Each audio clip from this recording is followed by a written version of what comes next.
putting $15 into your tank for gas used to buy you and your car some quality bonding time. You could clean the dash, you could wash the windshield, heck, you could even go into the gas station and buy yourself a drink. And when you came back, your car was still getting filled up with gas. Nowadays, you put $15 into your tank of gas, and before you can even turn around, you hear a click click, and your money is gone, your bonding time with your car is gone, and you're sitting there wondering, was there any gas that was even, was there even gas that was put into my car?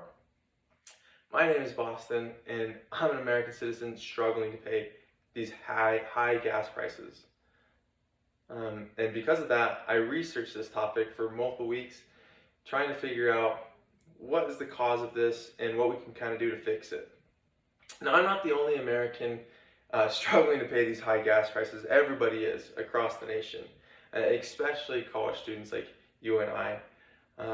We're trying to pay student housing and student loans, and then to add on high gas prices that don't need to be this high can be very tricky and frustrating. So I'm here to convince you that we need to make gas cheaper. Over the course of my presentation, I'll talk about three things. One, I will address the issue of high gas prices in more depth, the causes of this issue, and also the solution. So to get us started, I want to try to jump back into time and go into our history books and look at the Salem witch trials, right? This is a perfect example of scapegoating. So they took the words of children as hard evidence and pinned crimes on people that were innocent, right? Well, the White House is no stranger to scapegoating. First, President Biden, when gas prices started to rise, blamed gas companies, saying that they're conspiring to raise prices at the pump to gain a profit. Nowadays, it's Russia's fault.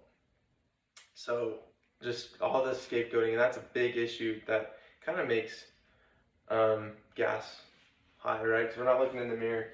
Now, I kind of want to look into what these high gas prices are, right? So this year we hit an all-time high at 4,104. That's the average gasoline price. Now that's very alarming because the last time it got even close to that high was back in 2008 during the recession, and we all know how kind of challenging that was. So that's alarming. And then also, if you look down, you can kind of see that 7.5% in January. And that first stat was by Gas Buddy. That's in fact just in this year, 2022. The next stat I want to look at is by Fox Business, and they found that consumer prices in the U.S. went up 7.5%. That's the most since 1982. And that consumer price, or that producer prices, have gone up 9.7%, which is the highest ever. So what we're kind of seeing here is that these high gas prices are affecting not only the price at the pump, but it's also affecting all of our consumer goods, right? So it's affecting the supply chain. Now I want to talk about how we kind of got into this problem, right? How we got into this issue, this predicament. So in order to do that, we have to go back to 2020, when Joe Biden first took over office. So we were on a steady incline. Before Joe Biden took over office, we were a steady incline to hit 15 million barrels of oil a day, as this graph shows. That's by Fox as well, Fox Business. Or no, this was by Forbes, my apologies, by Forbes. So we were on a steady incline to hit 15 gallons. And then as soon as Joe Biden took over office, we plummeted. And we hit actually the largest short-term production drop in our country's history. And we went from on pace to hit 15 to 9 million barrels a day. And that was pretty alarming. And how do we kind of get to this? Well, and the reason why, when Joe Biden took over office, he began the New Green Deal. So he stopped oil and gasoline production in the United States on U.S. lands. This made us dependent on other countries to get this important resource, right? So now, instead of making it ourselves, we reach out to other countries such as Russia and Canada, Mexico, to help us, to give us that supply of much needed oil and gasoline. So we became, instead of being independent, we became dependent on other countries. And this came at a terrible time too because of COVID, and it just all this built up demand, and then with the built up demand, our supply went down, and so that just caused for high gas prices. And like I said, it affects everything. It affects the supply chain, which is, I mean, it's just the supply chain. So it affects your food, your clothing, your gas, your materials, etc. So everything you need to get needs to get shipped to you, or it needs to get from point A to point B, and that just raises the prices. And you might be thinking to yourself, what can we do to fix this? This is pretty alarming. Well, I'm here to tell you that there is a solution and that we can fix this. It's not hopeless. And it starts by becoming an independent nation. So what I mean by this is we need to start producing oil and gasoline from U.S. lands again. We can't be reaching out to other countries, begging them and hoping that they give us these important resources. And if we started oil and gas production in the United States again, we would increase our production by 1.5 million barrels a day of oil. This would help us a lot and lower the gas prices almost immediately.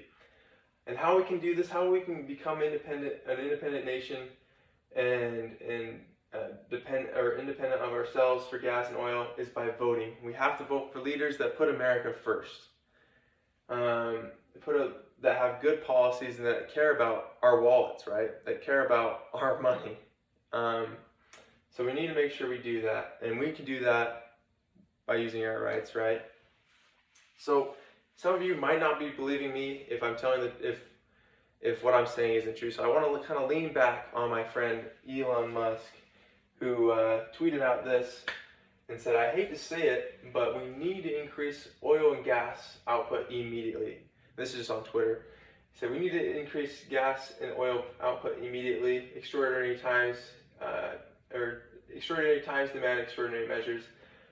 Obviously, this affects Elon Musk because he's part of Tesla, which is the leading electric car manufacturer in the world. So these hard times actually benefit Elon, but for his care for the United States, he wants us to succeed, and kind of took one for the team there, kind of pointing out the obvious. So we do need to become more independent ourselves, right? To make these products. So if we do what Elon says, our gas will no longer cost an arm, leg, and both for gas, and then our wallets will be lighter, we'll be a lot more happier, and gas prices will go down.